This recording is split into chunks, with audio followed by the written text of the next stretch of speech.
বাংলাদেশের উপর নজর রাখছে ইসরায়েল। ভারতে নিযুক্ত ইসরায়েলি রাষ্ট্রদূতের এমন মন্তব্যে দেশ জুড়ে তৈরি হয়েছে গভীর উদ্বেগ ও কৌতূহল। কিন্তু হঠাৎ কেন বাংলাদেশ নিয়ে এমন মন্তব্য করলেন ইসরায়েলি রাষ্ট্রদূত? পাকিস্তান এবং তুরস্কের পর এবার ইসরায়েল শত্রু হিসেবে চিহ্নিত করল বাংলাদেশকে। ভারতীয় গণমাধ্যম এনডিটিভির সাক্ষাৎকারে ভারতে নিযুক্ত ইসরায়েলের রাষ্ট্রদূত রুবেন আজার জানান, পাকিস্তান ছাড়াও বাংলাদেশ টার্গেটে রয়েছে। এখন ইসরায়েল ও মোসাদ এমনভাবে বাংলাদেশকে টার্গেট করছে যাতে বর্তমান সরকার তারেক রহমান তো বটেই, পুরো বাংলাদেশের অস্তিত্বই হুমকির মুখে। বাংলাদেশের কোনো সংগঠনের সাথে আন্তর্জাতিক প্রভাবশালী দেশগুলোর ব্ল্যাক লিস্টেড সংগঠন হামাসের সম্পর্ক আছে এমনটা এর আগে কখনোই শোনা যায়নি। ফলে ইসরায়েলি রাষ্ট্রদূতের অপ্রকাশ্য মন্তব্য বাংলাদেশের জন্য নতুন করে কোনো উদ্বেগের জন্ম দিচ্ছে, কারণ এই মুহূর্তে পশ্চিমা বিশ্বের জন্য সবচেয়ে বড় একটি আতঙ্কের নাম হামাস। এইভাবে বাংলাদেশের প্রসঙ্গটি নিয়ে আসার পিছনে কি ইসরায়েলের বিশেষ কোনো উদ্দেশ্য রয়েছে? বাংলাদেশ কি কোনো গুরুতর কোনো বিপদের সম্মুখীন হতে যাচ্ছে? দিল্লির নির্বাসন থেকে শেখ হাসিনার দেশে ফেরার ঘোষণায় সকল পক্ষ যেমন ভয় পেয়েছে, তেমনি শেখ হাসিনাকে কোনো শর্ত দিয়েই ফেরানো সম্ভব নয় বলে বিশ্বস্ত সূত্রগুলো নিশ্চিত করেছে। বাজারে জোর গুঞ্জন যে শেখ হাসিনাকে শর্ত দেওয়া হয়েছে ফেরার জন্য, কিন্তু শেখ হাসিনা স্পষ্টত বলেছেন কোনো শর্ত নয়, নিঃশর্তে স্বাধীন বাংলাদেশে তিনি একজন স্বাধীন নাগরিক হিসাবে, আওয়ামী লীগের প্রধান হিসাবে ফিরতে চান তিনি। শেখ হাসিনাকে যেভাবে আপনারা উৎখাত করেছেন, আমরা ঠিক সেইভাবেই ওনাকে আমরা বসিয়ে দিয়ে আসবো, পারলে আপনারা আটকান। আপনাদের সাহায্যের দরকার নেই, যার জন্যই ভারতবর্ষ প্রথমেই বলে দিয়েছিল এই বাংলাদেশ আর ইরান নিয়ে আমরা কথা বলবো না। আসসালামু আলাইকুম দর্শক, সিগন্যাল ভিডি চ্যানেলের নতুন একটি গুরুত্বপূর্ণ নিউজ ভিডিও নিয়ে আপনাদের মাঝে হাজির হলাম। প্রিয় দর্শক, বাংলাদেশের বর্তমান রাজনৈতিক প্রেক্ষাপট জানতে যারা ভিডিওটিতে ক্লিক করেছেন তাদের সবাইকে বলবো আপনারা ধৈর্য সহকারে পুরো ভিডিওটি দেখতে থাকুন, কারণ এই ভিডিওটিতে এমন কিছু তথ্য বা উপাত্ত শেয়ার করা হয়েছে যা জানলে আপনারা অবাক হবেন। প্রিয় দর্শক, ইতিমধ্যে আপনারা অনেকগুলো ভিডিওর অংশ বিশেষ দেখে নিয়েছেন এবং আশা করি দেখেই বুঝতে পেরেছেন আজকের ভিডিওটি কতটি গুরুত্বপূর্ণ এবং আকর্ষণীয় হতে চলেছে।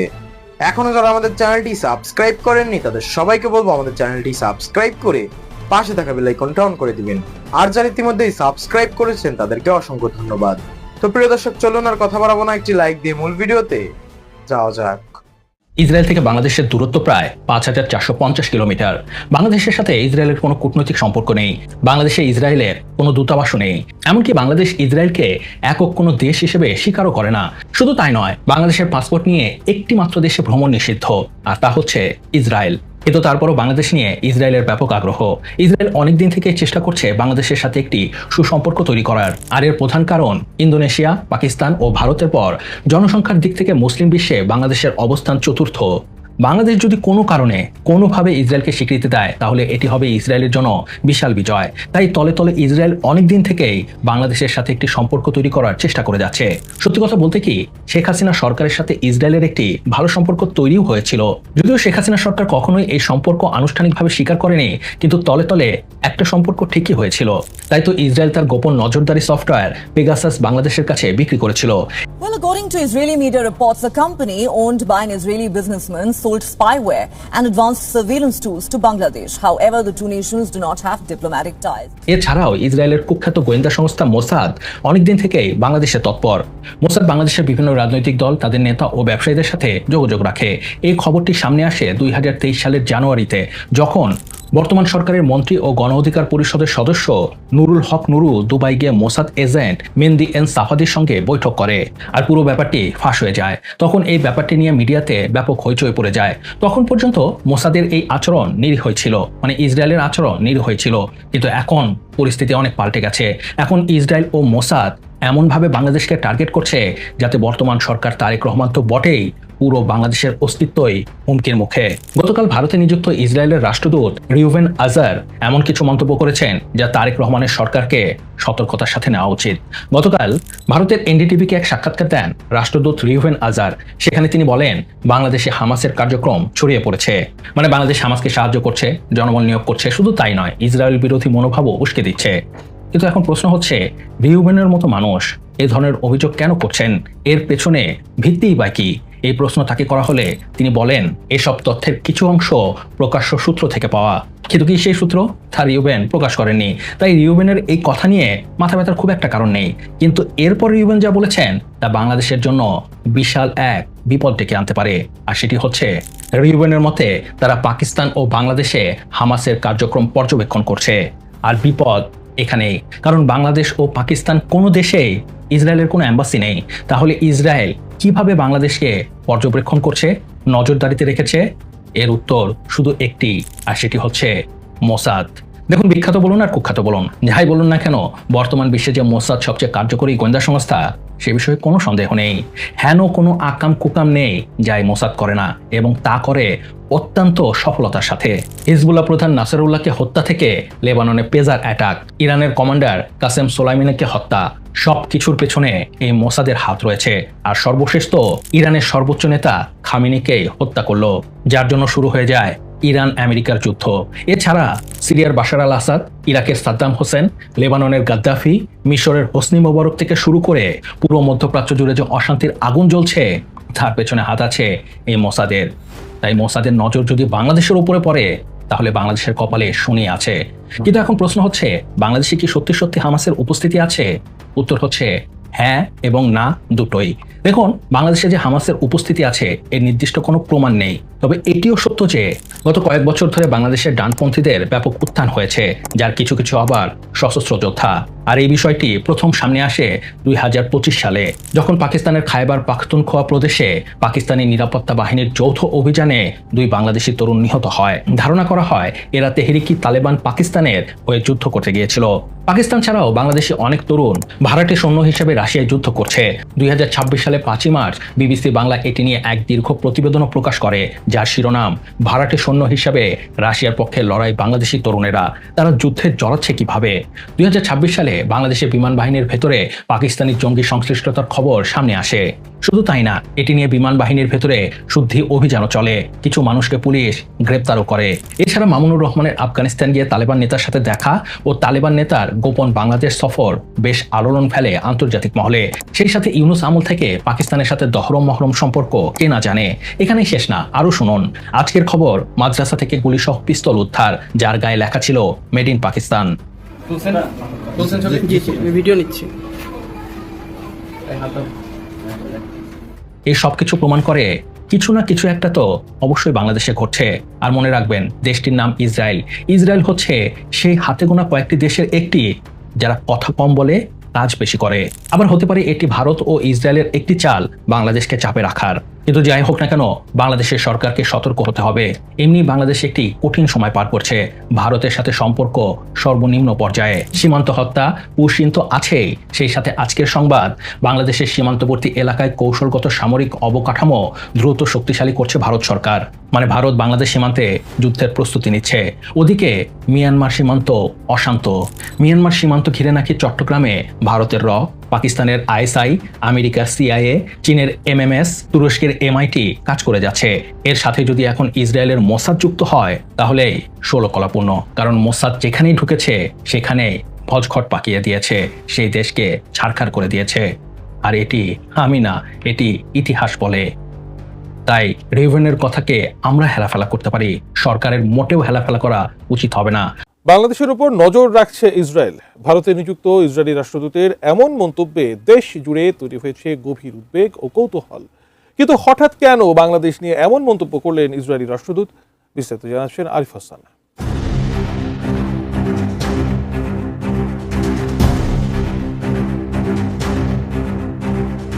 স্বাধীনতার পর থেকে ফিলিস্তিনের সাথে গভীর সম্পর্ক রয়েছে বাংলাদেশের। শিক্ষা, সামরিক, কূটনৈতিক ক্ষেত্রে শুরু থেকে ফিলিস্তিনের পাশে রয়েছে বাংলাদেশ। বিশ্বমঞ্চে নির্যাতিত ফিলিস্তিনিদের জন্য বারবার আওয়াজ তুলেছে ঢাকা। গাজায় যখন নারকীয় ইসরায়েলি আগ্রাসন চলমান, তখন 6000 কিলোমিটার দূরের এই বাংলাদেশি মুসলমানদেরও হৃদয় পুড়েছে। From the river to the sea, Palestine will be free স্লোগানে কম্পিত হয়েছে ঢাকার রাজপথ। ইসরায়েলের বিরুদ্ধে অবস্থান নেওয়া মুসলিম দেশগুলোর মধ্যে অন্যতম বাংলাদেশ। আর সেসব কারণে ইসরায়েলের দৃষ্টি বেশ কয়েক বছর ধরে বাংলাদেশের দিকে। ঐতিহাসিকভাবে বিশ্বের অধিকাংশ মুসলিম দেশের সঙ্গে ইসরায়েলের বৈরী সম্পর্ক বিদ্যমান, যার ব্যতিক্রম নয় বাংলাদেশও। তবে এবার সরাসরি বাংলাদেশের উপর নজর রাখার দাবি করেছে তেল আবিব। আমি বুঝি নির্মাণের শিল্প, সালাম স্টিল বোঝে ডিউরেবিলিটি। সালাম স্টিল, মোস্ট ডিউরেবল স্টিল। ভারতে নিযুক্ত ইসরায়েলের রাষ্ট্রদূত রিউভেন আজার দাবি করেছেন, বাংলাদেশ ও পাকিস্তানে ফিলিস্তিনের স্বাধীনতাকামী সশস্ত্র গোষ্ঠী হামাসের কার্যক্রম ছড়িয়ে পড়ছে। তার অভিযোগ, 2023 সালের 7 অক্টোবরের হামলার পর থেকেই এই দুই দেশে হামাসের তৎপরতা পর্যবেক্ষণ করছে ইসরায়েল। মধ্যপ্রাচ্যের বাইরে হামাসের এই প্রভাব বিস্তারের আশঙ্কা প্রকাশ করে তিনি গভীর উদ্বেগও জানান।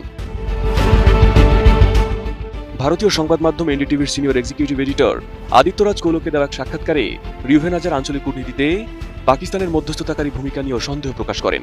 এ প্রসঙ্গে তিনি বলেন, ইসরায়েল পাকিস্তানকে বিশ্বাস করে না এবং দেশটির কূটনৈতিক অবস্থানকে সতর্কতার সঙ্গে পর্যবেক্ষণ করে। আজার আরও মন্তব্য করেন, কিছু দেশ শান্তি বলতে এমন একটি পরিস্থিতিকে বোঝে যেখানে ইসরায়েলের কোনো অস্তিত্বই থাকবে না। তার দাবি, শান্তি সম্পর্কে ইসরায়েলের যে ধারণা তা এই অঞ্চলের কিছু পক্ষের দৃষ্টিভঙ্গির সঙ্গে মৌলিকভাবে সাংঘর্ষিক। তিনি জানান, শুধু পাকিস্তান নয়, মধ্যস্থতাকারী কাতারের ভূমিকা ইসরায়েলের কাছে প্রশ্নবিদ্ধ। তবে সাক্ষাৎকারের সবচেয়ে গুরুতর অভিযোগটি ছিল হামাসকে ঘিরে। আজারের দাবি, 2023 সালের 7 অক্টোবর ইসরায়েলে হামাসের হামলার পর থেকেই বাংলাদেশ ও পাকিস্তানের দলটির তৎপরতা নিবিড়ভাবে পর্যবেক্ষণ করছে ইসরায়েল। তার মতে এমন আরও কিছু গোপন কার্যক্রমও থাকতে পারে যা এখনো জনসম্মুখে আসেনি। তিনি সতর্ক করে বলেন, অন্যান্য সংগঠনগুলো 7 অক্টোবরের হামলাকে নিজেদের অঞ্চলে একই ধরনের অপারেশন পরিচালনার মডেল হিসেবে গ্রহণ করতে পারে। এ ধরনের পরিস্থিতি সংশ্লিষ্ট অঞ্চলের সরকারগুলোর জন্যই বড় উদ্বেগের বিষয় হওয়া উচিত। পাশাপাশি তিনি জানান, এই নিরাপত্তা উদ্বেগের বিষয়টি ভারতের সঙ্গেও ভাগ করে নিয়েছে ইসরায়েল। এছাড়া পাকিস্তানের রাষ্ট্রীয় ব্যবস্থার কিছু অংশ ইহুদি বিরোধী বক্তব্যকে উৎসাহিত করছে বলেও তিনি অভিযোগ তোলেন। এনডিটিভি জানায়, ইরানকে ঘিরে চলমান কূটনৈতিক তৎপরতার প্রেক্ষাপটে এই সাক্ষাৎকারটি নেওয়া হয়েছে। আঞ্চলিক কূটনীতি ও তেহরানকে ঘিরে সাম্প্রতিক আন্তর্জাতিক উদ্যোগ সম্পর্কে জানতে চাওয়া হলে আজার বলেন, ইসরায়েল চায় ইরানের সঙ্গে যে কোনো সমঝোতার ক্ষেত্রে তাদের নিরাপত্তা উদ্বেগ এবং আঞ্চলিক হুমকির বিষয়গুলোকে যেন যথাযথভাবে বিবেচনায় নেওয়া হয়। এদিকে ইসরায়েলি রাষ্ট্রদূতের এই বিতর্কিত মন্তব্যের বিষয়ে বাংলাদেশ সরকারের পক্ষ থেকে এখন পর্যন্ত আনুষ্ঠানিক কোনো প্রতিক্রিয়া বা বক্তব্য পাওয়া যায়নি। দিল্লির নির্বাসন থেকে শেখ হাসিনার দেশে ফেরার ঘোষণায় সকল পক্ষ যেমন ভয় পেয়েছে, তেমনি শেখ হাসিনাকে কোনো শর্ত দিয়েই ফেরানো সম্ভব নয় বলে বিশ্বস্ত সূত্রগুলো নিশ্চিত করেছে।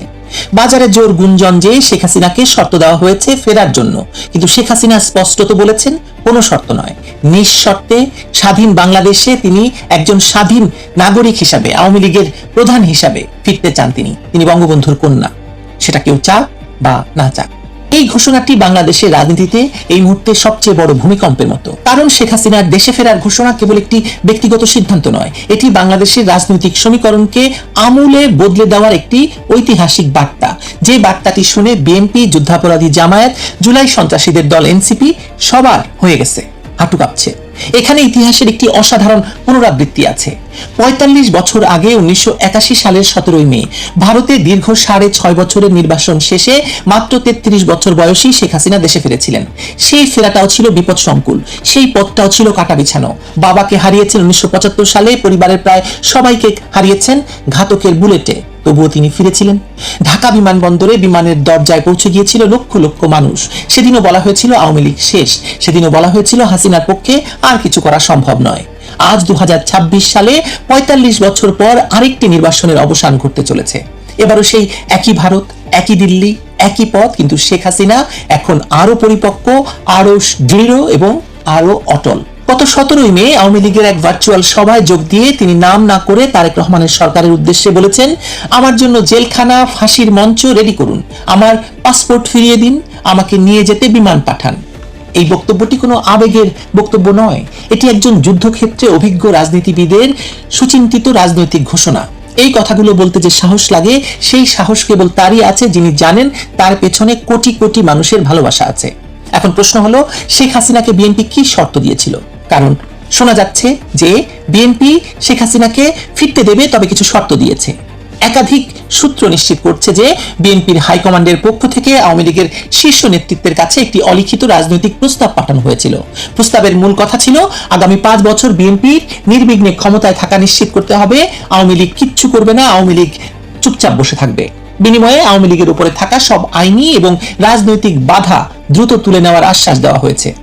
বিএনপির হিসেবটা সহজ, আওয়ামী লীগ মাঠে নামলে জামায়াত এবং এনসিপি তাদের ঠেকাতে ব্যস্ত থাকবে, ফলে বিএনপি ক্ষমতার কেন্দ্রে নিরাপদ থাকবে। কিন্তু শেখ হাসিনা এই প্রস্তাব সরাসরি নাকচ করে দিয়েছেন বলে জানা যায়। তার বক্তব্য স্পষ্ট, আওয়ামী লীগের মতো একটি ঐতিহ্যবাহী দল কোনো শক্তির দয়া বা গোপন সমঝোতার ভিত্তিতে রাজনীতিতে ফিরতে পারে না। ১/১১ সময় শেখ হাসিনাকে এরকম অসংখ্য প্রস্তাব দেওয়া হয়েছিল, শেখ হাসিনা মানেননি। এরশাদের সময় দেওয়া হয়েছিল, শেখ হাসিনা মানেননি। এই অনড় অবস্থানটি কেবল রাজনৈতিক কৌশল নয়, একটি আদর্শগত দৃঢ়তার প্রকাশ। যে দল বাংলাদেশকে স্বাধীন করেছে সেই দলের নেত্রী কোনো শর্তের খাঁচায় বন্দী হয়ে ফিরবেন না। এই বার্তাটি সারা বাংলাদেশের কোটি কোটি সমর্থকের হৃদয়ে আগুন জ্বালিয়ে দিয়েছে। এখানে শেখ হাসিনার বিরুদ্ধে দায়ের করা মামলার প্রসঙ্গটিও আলোচনায় আসা দরকার। শেখ হাসিনার বিরুদ্ধে যে ট্রাইব্যুনালে বিচার হয়েছে সে সম্পর্কে তিনি নিজেই বলেছেন যে এটি ক্যাঙ্গারু কোর্ট, ক্যাঙ্গারু ট্রায়াল। তিনি স্পষ্টভাবে বলেছেন, ইউনূসের অবৈধ অন্তর্বর্তীকালীন সরকার বেআইনিভাবে 4 বার অধ্যাদেশ জারি করে এই আইনে 37টি পরিবর্তন এনে ট্রাইব্যুনাল পুনর্গঠন করে আমার বিরুদ্ধে মিথ্যা এবং রাজনৈতিক উদ্দেশ্য প্রণোদিত বিচার কার্যক্রম পরিচালনা করেছে। এই কথাগুলো সত্য। যে ট্রাইব্যুনাল মুক্তিযুদ্ধের চেতনা বিরোধী রাজাকারদের বিচারের জন্য তৈরি হয়েছিল সেই ট্রাইব্যুনালে বসানো হয়েছে মুক্তিযুদ্ধের চেতনা বিরোধীদেরই। এই বিকৃতি বাংলাদেশের ইতিহাসে এক অন্ধকার অধ্যায় হয়ে থাকবে, কোনো সন্দেহ নেই। এই প্রেক্ষাপটে আরো উল্লেখযোগ্য হলো শেখ হাসিনাকে ভারতে পাঠানোর ঘটনাটি। তিনি 17ই মের সভায় দাবি করেছেন তাকে প্রথমে জানানো হয়নি ভারতে পাঠানোর কথা। নিরাপত্তা কর্মকর্তারা জীবন বিপন্ন হওয়ার যুক্তি দিয়ে দিল্লিতে পাঠানোর সিদ্ধান্ত নিয়েছিলেন। অর্থাৎ তথাকথিত গণ অভ্যুত্থানের নামে যে পট পরিবর্তন ঘটানো হয়েছিল তার পেছনে যে পরিকল্পিত ষড়যন্ত্র ছিল, এবং সেই ষড়যন্ত্রে একজন ফ্রান্সে বসে, একজন আমেরিকায় বসে এরকম নির্দেশ দিচ্ছিলেন যে শেখ হাসিনাকে মেরে ফেলা হোক। এগুলো তো এখন স্পষ্ট, এবং শেখ হাসিনা নিজেই এসব এখন ফাঁস করছেন এবং আরো সব তথ্য বেরিয়ে আসছে। এই মুহূর্তে তারেক রহমান সরকারের প্রতিমন্ত্রী মীর শাহে আলম, যে কিনা শুধু প্রতিমন্ত্রী নয়, তাকে তারেক রহমান অর্থ মন্ত্রণালয়ের সংসদীয় কমিটির মেম্বার করেছেন, তাকে ব্যবসা দিচ্ছেন, বাণিজ্য দিচ্ছেন, তার ছেলের নামে 4-5টা ইউনিয়ন হয়ে গেছে, তার নামে হয়তো বা কদিন পরে বগুড়া জেলার নাম বদলে যাবে। সেই লোক বলছে আওয়ামী লীগকে আর বাংলাদেশের রাজনীতিতে ফিরতে দেওয়া হবে না। ভাবুন একবার, চোরের মায়ের কত বড় গলা। আগামী 23শে জুন আওয়ামী লীগের 77তম প্রতিষ্ঠা বার্ষিকীকে কেন্দ্র করে তিনি সতর্কবার্তা দিচ্ছেন। বগুড়া একটি হাসপাতালের অনুষ্ঠানে দাঁড়িয়ে এই হুঙ্কার দিতে হচ্ছে তাকে। এটা তার তো ভয়। তিনি যখন এই হুঙ্কার দিচ্ছেন তার ভয়ে তার হাঁটু কাঁপছে, বোঝা যায়। এই প্রতিমন্ত্রী যে দলের হয়ে কথা বলছেন সেই দলটি ক্ষমতায় আছে, সংসদের 2/3 আসন আছে, পুলিশ প্রশাসন হাতে আছে, তবুও 23শে জুনের আওয়ামী লীগের প্রতিষ্ঠা বার্ষিকী নিয়ে এত ভয় কেন বাপু? কারণ ক্ষমতার আসল পরীক্ষা হয় রাজপথে, আর রাজপথের মালিক এখনো নির্ধারিত হয়নি কে। বিএনপির ভিতরেও এই সমীকরণ নিয়ে তীব্র অস্বস্তি আছে। দলটির একাংশ ভাবছে শর্ত মেনে আওয়ামী লীগ ফিরলে জামায়াত এবং এনসিপি বিএনপির ওপর চরম ক্ষুব্ধ হবে, আর শর্ত না মানলে আওয়ামী লীগ নিজেদের শক্তিতেই ফিরবে। তখন বিএনপির হিসেব আরো জটিল হয়ে যাবে। এই দ্বিধার মধ্যে আটকে থাকা বিএনপির কাছে শেখ হাসিনার কোনো শর্ত নয় বা শর্ত দিয়ে শেখের বেটি ফিরবে না, এই ঘোষণাটি আসলে ভয়ঙ্কর ভূমিকম্পের মতোই। কারণ এই ঘোষণা বিএনপির সকল কৌশলী হিসাব উল্টে দিয়েছে। রাজনীতিতে একটি প্রবল সত্য আছে, যে নেতা ভয়কে জয় করতে পারেন তিনি ইতিহাস তৈরি করেন। শেখ হাসিনা 1981 সালে ফিরে ইতিহাস তৈরি করেছিলেন। 2007 সালে 1/11 সময়ে সামরিক সমর্থিত সরকারের সময় কারাগারে বসেও তিনি মাথা নোয়াননি। আর আজ 2026 সালে দিল্লির নির্বাসন থেকে তিনি আবার সেই একই বার্তা দিচ্ছেন, আমি ফিরবো, কিন্তু কারো শর্তে নয়, কারো দয়ায় নয়। ফাঁসির মঞ্চ তৈরি থাকলেও ফিরবো, কারণ বাংলাদেশ আমার, এই মাটি আমার, এই মাটি আমার বাবার রক্তে সিক্ত, এই দেশে আমার ফেরার অধিকার কেউ কেড়ে নিতে পারবে না। শেখ হাসিনার এই দৃঢ়তা, এই অকম্পিত মনোবল, এটি শেখ হাসিনাকে আলাদা করে রাখে বাংলাদেশের রাজনীতির সকল প্রতিপক্ষ থেকে। এটা তারেক রহমান নয়, যিনি বলেন যে আমার ফেরাটা তো আমার উপর নির্ভর করে না, আমার ফেরাটা নির্ভর করে বহু কিছুর উপর। শেখ হাসিনা ফিরে আসেন বাংলাদেশের মানুষের উপর ভর করে। বাংলাদেশের বাকি রাজনীতিকরা ভয় পায়, তারা শর্ত দেয়, তারা নিষেধাজ্ঞা জারি করে, আর শেখ হাসিনা বলেন প্রস্তুত থাকুন, আমি আসছি। প্রিয় দর্শক, ইতিমধ্যে আপনারা আমাদের পুরো ভিডিওটি দেখেছেন। ভিডিওটি দেখে কি জানলেন এবং বুঝলেন অবশ্যই আপনাদের মূল্যবান মতামতটি আমাদের কমেন্ট বক্সে জানাতে ভুলবেন না। এখনো যারা আমাদের চ্যানেলটি সাবস্ক্রাইব করেননি তাদের সবাইকে বলবো আমাদের চ্যানেলটি সাবস্ক্রাইব করে পাশে থাকা বেল আইকনটা অন করে দিবেন, এরকম নিত্য নতুন প্রতিদিন গরম গরম নিউজ আপডেট পেতে। ধন্যবাদ সবাইকে।